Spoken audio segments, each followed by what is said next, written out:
हम देखेंगे इसमें कंडीशनल फॉर्मेटिंग, ठीक है, स्टाइल्स में। तो हमारे पास क्लिपबोर्ड, फॉन्ट, अलाइनमेंट और नंबर्स ये सारे कंप्लीट हो गए हैं। अब हम स्टाइल्स में आएंगे और हमने करना है कंडीशनल फॉर्मेटिंग। तो मैंने यहाँ पे थोड़ा सा डेटा लिया हुआ है, ठीक है। तो सबसे पहले हम यहाँ पे क्या करेंगे, इस वाले डेटा को हम सिलेक्ट करेंगे, कंडीशनल फॉर्मेटिंग में जाएंगे, हाईलाइट सेल रूल्स, देन यहाँ पे हमने क्लिक करना है ग्रेटर देन पे क्लिक कर दिए, हमने यहाँ पे लिख दिया 80, ठीक है। तो आप यहाँ पे देख सकते हैं जितने भी 80 से अबव वाले थे वो सारे यहाँ पे सिलेक्ट हो चुके हैं।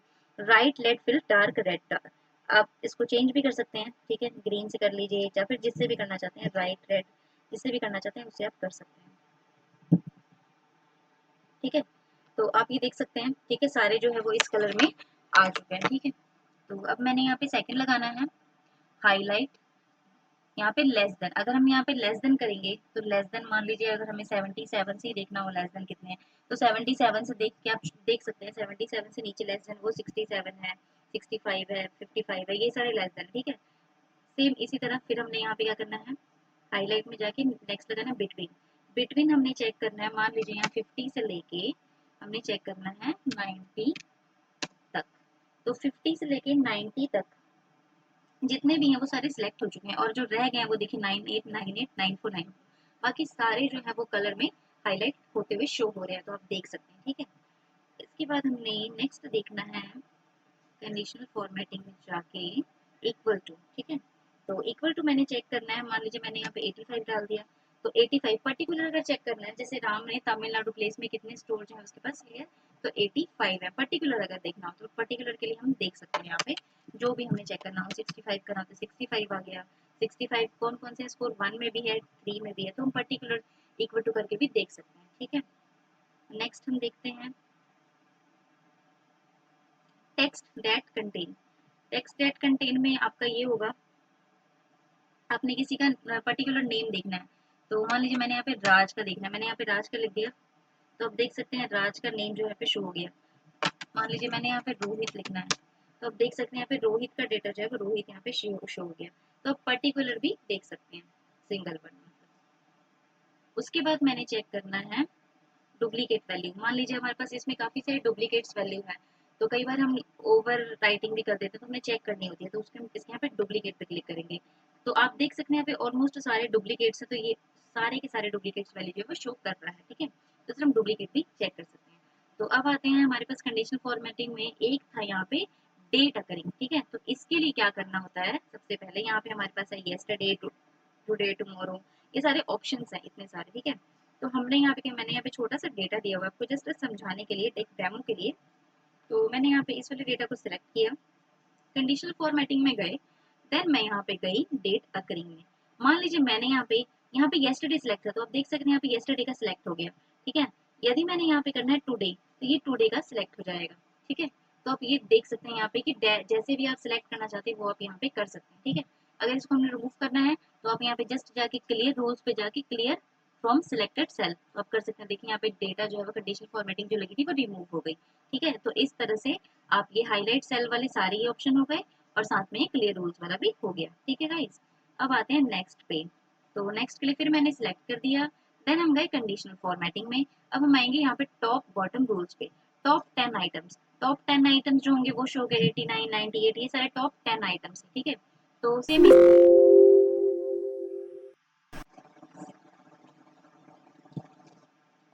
इसी तरह हमने top 10 bottom items, bottom 10 items भी देख लेंगे, तो नीचे से जो टॉप 10 थे वो भी यहाँ पे शो हो गए, ठीक है। उसके बाद एक चीज यहाँ पे ना काफी लोगों को समझ नहीं आती है, वो ये चीज है कि टॉप 10%, परसेंट का मतलब उन्हें समझ नहीं लगता है, तो 10%, ठीक है। तो इसके लिए सबसे पहले मैं आपको एक चीज बता देती हूँ। मान लीजिए सबसे पहले मैंने यहाँ पे निकाल दिया इसका एवरेज, ठीक है। तो एवरेज मैंने निकाला यहाँ से, ओके किया, तो हमारे पास आ गया 81 इसका एवरेज है, ठीक है।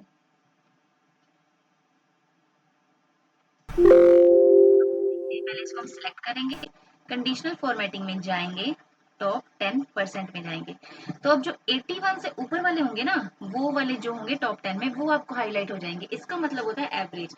एवरेज से जो होंगे ऊपर वो टॉप 10 में आ जाएंगे 10% में। और हम इसी तरह बॉटम का भी चेक कर सकते हैं, तो बॉटम में जो होंगे वो बॉटम के लिए शो हो जाएंगे, तो यहाँ पे तो बॉटम के 10% भी वो शो हो जाएंगे बॉटम में जो इससे 81 से जो कम कम है, ठीक है। तो इस तरह हम ये भी निकाल सकते हैं। उसके बाद अब एवरेज, एवरेज देखने के लिए आप देख सकते हैं यहाँ पे 81 से ऊपर वाले सारे आ गए, और same for the below and below average के लिए तो आप देख सकते हैं सारे 81 से नीचे वाले आ गए। ठीक है, तो ये था नॉर्मल कंडीशनल फॉर्मेटिंग का टॉप बॉटम रूल्स। ठीक है, तो अब आते हैं डेटा बार्स पे। डेटा बार्स पे नॉर्मल जस्ट यही होगा कि जिसमें ज्यादा नंबर्स, जिसके ज्यादा नंबर्स होंगे उसके फीलिंग जो है वो ज्यादा होगी, जिसके कम होंगे उसके कम होंगे। आप ये देख सकते हैं सारे के सारे। अगर एरो में भी देखेंगे तो जो अप होगा वो अप के लिए डाउन होगा, राइट लेफ्ट इस तरह ही होगा इसमें भी। ठीक है, तो ये जस्ट आइकन सेट है, ठीक है, और कलर सेट है, ये जस्ट ऐसे ही देख के समझ लग जाता है, इजी है। ठीक है, तो उसके बाद आ जाते हैं हम, कलर्स भी हो गए, डेटा भी हो गया, आइकन सेट भी हो गया, क्लियर रोज भी हो गया। ठीक है, तो हमारे कंडीशनल फॉर्मेटिंग का जो है ये वाला हो गया। अब हम आते हैं फॉर्मेट एज टेबल पे। तो सबसे पहले हमारे पास ये जो डेटा है इसको फिर हम सिलेक्ट कर लेंगे। सिलेक्ट करने के बाद हम जाएंगे यहाँ पे, और जो भी फॉर्मेट चाहिए होगा हम उसमें ले लेंगे। मान लीजिए मुझे ये वाला अच्छा लग रहा था तो मैंने ये वाला फॉर्मेट ले लिया। ठीक है, ये वाले फॉर्मेट लेने के बाद मैंने यहाँ पे कर दिया ओके। ठीक है, और इसका एक बेनिफिट ये होता है कि इसमें सॉर्ट एंड फिल्टर की ऑप्शन दी होती है। ठीक है, तो ये सॉर्ट एंड फिल्टर की ऑप्शन ऑलरेडी मैं आपको आगे करवाने ही वाली हूँ, तो मैं वहाँ पे क्लियर आपको कर दूंगी। ठीक है, यहाँ पे आप डिजाइन में देख सकते हैं अलग अलग फॉर्मेट के आ गए। आप जो भी आपको यहाँ पे सिलेक्ट करना हो, जो भी अच्छा लगे आप कर सकते हैं। ठीक है, और इसको हम वापस जाने के लिए क्या करेंगे, सेम कन्वर्ट टू यहाँ पे कर देंगे ओके। ठीक है, फिर हम इसको सिलेक्ट कर लेंगे। सिलेक्ट करने के बाद सेल स्टाइल में जाएंगे और यहाँ पे जाके नॉर्मल पे क्लिक कर देंगे, तो ये नॉर्मल पे आ गया। ठीक है, तो इस तरीके से आप कर सकते हैं। ओके, तो यहाँ पे फॉर्मेट एज टेबल भी हो गया और सेल स्टाइल भी हो गया, जिस जिसमें नॉर्मल बैड गुड यही सब दिखना होता है। ठीक है, तो ये भी हो गया। उसके बाद हम आते हैं इंसर्ट पे। ठीक है, सेल्स वाले पे, इंसर्ट पे। तो अगर यहाँ पे इंसर्ट के हमारे चार ऑप्शन है, इंसर्ट सेल है, शीट रो है, शीट कॉलम है और शीट है। ठीक है, तो सबसे पहले मैंने यहाँ पे क्या करना है, अगर मैंने यहाँ पे रो इंसर्ट करनी है, ठीक है, तो जिसमें यहाँ पे गई और यहाँ पे इंसर्ट पे जाके इंसर्ट शीट रो कर दिया, तो आप देख सकते हैं यहाँ पे एक रो जो है वो कन्वर्ट हो चुकी है। ठीक है, और मैं यहाँ पे गई और कॉलम इंसर्ट करना है तो इंसर्ट शीट कॉलम कर दिया, तो आप देख सकते हैं विथ फॉर्मेटिंग जो मैंने यहाँ पे बॉर्डर वगैरह लगाई हुई है और जो मैंने यहाँ पे फॉन्ट वगैरह रखा हुआ उसके साथ में ये फॉर्मेटिंग के साथ में ये चेंज हो रहा है। ठीक है, तो इसका ये बेनिफिट भी है, अगर आप यहाँ पे कोई भी डेटा लिखेंगे तो उसको आपकी फॉर्मेटिंग करने की जरूरत नहीं पड़ेगी, वो इनबिल्ट हो जाएगी, इसलिए तो ये बेनिफिट है। अगर हमने सीट इंसर्ट करनी है तो हम सीट भी इंसर्ट कर सकते हैं। देखिए 5 नंबर शीट जो है इंसर्ट हो चुकी है। ठीक है, उसके अलावा आप यहाँ पे ये सेल अगर इंसर्ट करना चाहते हैं तो आप सेल भी इंसर्ट कर सकते हैं। ठीक है, जहाँ भी चाहिए आपको, आपको चाहिए डाउन चाहिए, मान लीजिए मैंने यहाँ पे कर दिया, तो आपको जो भी चाहिए यहाँ पे आप सेल भी इंसर्ट कर सकते हैं। ठीक है, और अब मुझे ये नहीं चाहिए तो मैंने इसको क्या किया, यहाँ पे डिलीट शीट कॉलम, तो इसको डिलीट कर दिया। ठीक है, तो डिलीट में जस्ट डिलीट का ही देखेंगे। ठीक है, उसके बाद हम आ जाएंगे फॉर्मेट का। फॉर्मेट में थोड़ा सा ये टाइम लगेगा, फॉर्मेट में क्या क्या चीज़ें हैं वो हम देख लेते हैं। ठीक है, तो सबसे पहले तो मान लीजिए ये हमने इसको सिलेक्ट कर लिया, और सिलेक्ट करने के बाद अगर हम इसकी रो हाइट को बढ़ाना चाहें तो रो हाइट पे क्लिक करके हमें जितनी भी चाहिए, 40 चाहिए, 30 चाहिए, वो हम कर देंगे। तो आप देख सकते हैं काफ़ी ज़्यादा लेंथी होगी। ठीक है, इसको मैं पहले कर दूँ यहाँ से डिलीट। ठीक है, तो ये काफ़ी ज़्यादा लेंथी हो गई। ठीक है, इसको ही हम फिर यहाँ पे क्या करेंगे, हम कॉलम की विड्थ बढ़ाना चाहते हैं तो वो भी हम कर सकते हैं। देखिए कॉलम की भी विड्थ बढ़ गई। ठीक है, यहाँ पे ऑटो फिट रो हाइड करना चाहते हैं तो ये ऑटो फिट भी हो गई। सेम इसी तरह यहाँ पे ऑटो फिट कॉलम विथ करना चाहते हैं तो कॉलम की भी ऑटो फिट हो जाती है। जितनी स्पेस चाहिए, जितनी जगह में नेम वगैरह लिखे हुए हैं उतना ही स्पेस कैरी करेगा, उसका मतलब ऑटो फिट होता है। ठीक है, उसके बाद अगर हमने कोई हाइड करनी है रो को या फिर कॉलम को, तो वो सारी चीजें भी यहाँ पे हो जाती है।